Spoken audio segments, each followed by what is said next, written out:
जय हिंद। स्वागत करता हूँ मैं अपने यूट्यूब चैनल पे। और आप सभी को मैं बताना चाहता हूँ कि देखिए, हमारा जो यूट्यूब चैनल है ये कॉम्पिटिटिव एग्ज़ाम से रिलेटिव जितने भी जीके और जीएस से रिलेटिव क्वेश्चन पूछे जाते हैं उन सभी क्वेश्चनों पे हम चर्चा करते हैं। और जीव विज्ञान का ये मेरा आप देख सकते हैं कि इससे पहले भी मैंने कई सारी वीडियो डाल रखी है। और ये जीव विज्ञान का जो कोशिका सिद्धांत, संरचना एवं कार्य के बारे में मैं आज आपको बताऊंगा। और इससे रिलेटिव जो भी क्वेश्चन है उसको हम लोग सॉल्व करेंगे और देखेंगे कि ये किस तरह से काम करता है। ठीक है, तो देखिए, हमारा जो टॉपिक है कोशिका सिद्धांत, संरचना और कार्य, यानी cell theories, structure and function के विषय में आज हम जानेंगे। ठीक है, तो इसमें हम लोग स्टार्ट करते हैं पहले क्वेश्चन से। तो पहला क्वेश्चन है, कह रहा है निम्नलिखित में से अर्धसूत्रण के लिए कौन सा कथन सत्य नहीं है। अर्धसूत्रण के लिए कौन सा जो है कथन सत्य नहीं है। ये आरआरबी एएलपी टेक्नीशियन 2018 में शिफ्ट 3 में पूछा गया क्वेश्चन है। तो इसका ए वाला ऑप्शन देखते हैं, अर्धसूत्रण 2 चरणों में होता है। बी वाला, अर्धसूत्रण के परिणाम स्वरूप परिणामी कोशों के गुणसूत्रों की संख्या 2 गुनी हो जाती है। अर्धसूत्रों के दौरान जनक कोशों के जीन परिणामी कोशों में मिश्रित हो जाते हैं। डी वाला कह रहा है जनन ग्रंथ यानी गोनाड से अर्धसूत्रण युग्मक के उत्पादन के लिए होता है। तो इसका बी वाला ऑप्शन राइट ऑप्शन होगा, यानी अर्धसूत्रण के परिणाम स्वरूप परिणामी कोशों के गुणसूत्रों की संख्या 2 गुनी हो जाती है। ठीक है, तो ये इसका राइट आंसर होगा। इसमें हम दूसरा क्वेश्चन देखते हैं। दूसरा क्वेश्चन हमारा कह रहा है किस कोशिकांग को कोशिका का मास्टर कहा जाता है। ये आरआरबी एएलपी टेक्नीशियन 2018 शिफ्ट 2 में पूछा गया क्वेश्चन है। ठीक है, कह रहा है किस कोशिकांग को कोशिका का मास्टर कहा जाता है। एंड्रोप्लाज्मिक रेक्टिकुलम को, माइट्रोकांडिया को, न्यूक्लियस ओम को या नाभिक को। तो इसका राइट ऑप्शन हो जाएगा डी, यानी नाभिक को हम क्या कहते हैं, कोशिकांग कहते हैं, कोशिका का मास्टर कहते हैं।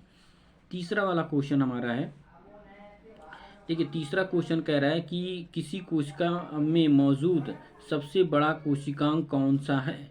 तो अंतःप्रद्रवी जालिका, नाभिक, गाल्जी या माइट्रोकांडिया। ये आरआरबी जेई 2019 शिफ्ट 3 में पूछा गया क्वेश्चन है। इसका राइट ऑप्शन हो जाएगा बी, यानी नाभिक। नाभिक इसका क्या होगा, राइट ऑप्शन होगा। ठीक है, चलिए चौथा क्वेश्चन है, कह रहा है कि निम्नलिखित में से किस कोशिकांग को कोशिका का प्रोटीन कारखाना कहा जाता है। कोशिका का प्रोटीन कारखाना किस कोशिकांग को कहा जाता है। ये आरआरबी एएलपी टेक्नीशियन 2018 में पूछा गया क्वेश्चन है। तो इसमें जो ऑप्शन दिया है, कह रहा है हरित लवक, लाइसोसोम्स, माइट्रोकांडिया या राइबोसोम। तो इसका राइट ऑप्शन होगा डी, यानी राइबोसोम को हम लोग क्या कहते हैं, प्रोटीन का कारखाना कहते हैं। पांचवा क्वेश्चन है, कह रहा है निम्नलिखित में से कौन सा कोशिकांग केवल पशु कोशिका में पाया जाता है। यानी कौन सा कोशिकांग क्या होता है, पशु कोशिका में ही पाया जाता है। तो इसका क्या होगा, राइट ऑप्शन हम लोग देखते हैं, लाइसोसोम, गाल्जी बॉडीज या सेट्रोसोम, राइबोसोम। तो इसमें कौन सा ऑप्शन होगा, यानी लाइसोसोम जो है ये सिर्फ पशुओं के कोशिकांग में ही पाया जाता है, मनुष्यों में नहीं पाया जाता है। इसी की वजह से जो है कोई भी भोजन जो है पचता है ज़्यादातर।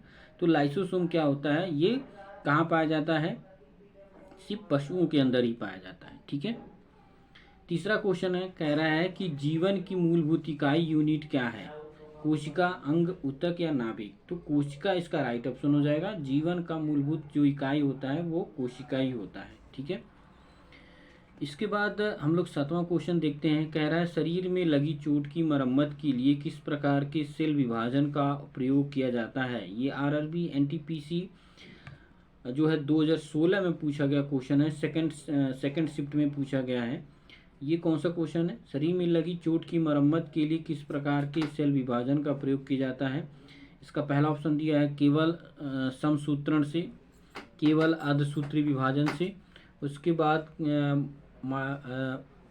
माइटोटिस और मियोसिस दोनों से, या इसके बाद दिया है ना समसूत्रण से और ना ही अर्धसूत्री विभाजन से। तो इसका ए वाला ऑप्शन है, केवल समसूत्रण विभाजन से ही क्या होता है, किसी भी कोशिका में जब किसी भी व्यक्ति कोई भी जब चोट लग जाती है उसकी मरम्मत के लिए समसूत्रण विभाजन से ही वो चोट को हम लोग सही करते हैं। ठीक है,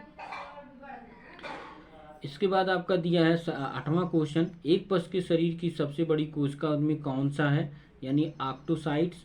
उसके बाद दिया है आपका न्यूरॉन, उसके बाद दिया है क्रोमोटोफोमर या लिप्स कोशिकाएं, तो इसका बी वाला ऑप्शन राइट ऑप्शन होगा, यानी न्यूरॉन।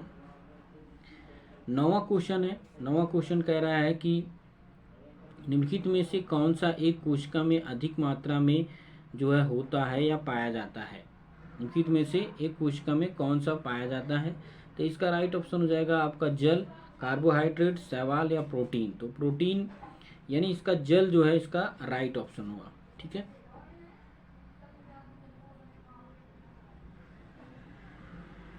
दसवां क्वेश्चन देखते हैं कि अगर कोशिका सिद्धांत निम्नलिखित में से किस पर लागू नहीं होता है।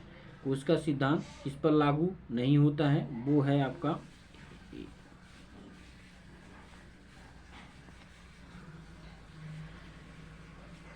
कह रहे हैं निम्नलिखित कोशिका सिद्धांत किस पे लागू नहीं होता है, जीवाणु पर, कवक पर, शैवाल पर या विषाणु पर। तो इसका राइट ऑप्शन हो जाएगा डी, यानी विषाणु बहुत छोटे होते हैं तो इस पे कोशिका सिद्धांत लागू नहीं होता है। बाकी जीवाणु हो गया, कवक हो गया, शैवाल हो गया, इन सभी पे कोशिका सिद्धांत लागू होता है। ठीक है, 11वां नंबर क्वेश्चन है, कह रहे निम्न का सुमेलित करें।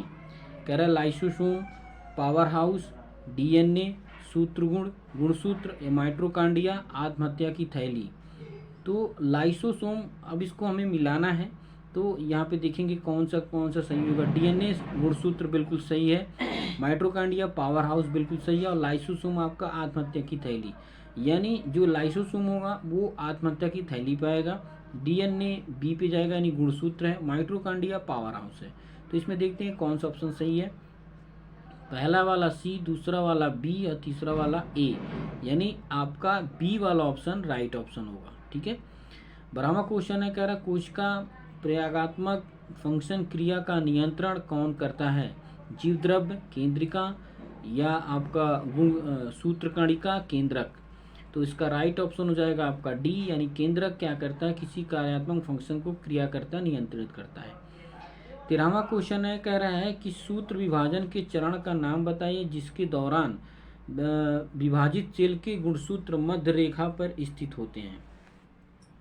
ये आरआरबी एएलपी टेक्नीशियन 2018 में पूछा गया क्वेश्चन है। इसका नाम है देखें एनाफेज, टेलोफेज, मेटाफेज या प्रोफेज।